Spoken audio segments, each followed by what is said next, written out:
ప్రణీత్ బాబుని మీరు డాడీ అని పిలుస్తారు కదా? డాడీ. ఎందుకలా? మా డాడీ కదా, మా నాన్నే కదా. అదేంటి? మరి మా నాన్న దూరంగా ఉన్నాడు, మా నాన్న ఇక్కడ ఉంటాడు. మా అమ్మ దూరంగా ఉంది, మా అమ్మ అక్కడ ఉన్నది. అలా పిలిచేసుకుంటారు అంతే డాడీ.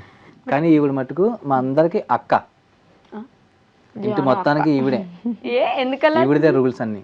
ఏంటి జాను నీదే రూలా మొత్తం? అందరూ అట్లాగే పిలుస్తారు. తను కూడా ఆఫీస్ నుంచి వచ్చి అక్క వచ్చిందా క్యాజువల్ గానే, నేను కూడా అక్క పడుకుందా అంతే. అందరికి జాను అక్క, నమస్కారం అక్క, అందరికి అక్క. ఎందుకు అట్లా అందరికి అక్క అయ్యావు నువ్వు? రూల్స్ నువ్వు పెడతావా? రూల్స్ పాటిస్తుంది బాగా. మాట్లాడవా నువ్వు? మాట్లాడు. అవునా? రూల్స్ ఎందుకు పెడతావు నువ్వు అందరికి? నువ్వు అన్నయ్య కూడా నువ్వే పెడతావు రూల్స్? వింటాడు అన్నయ్య మరి? అవునా? వింటావా ఫ్రెండ్ నువ్వు? నేను అంతగా ఏం పట్టించుకోను.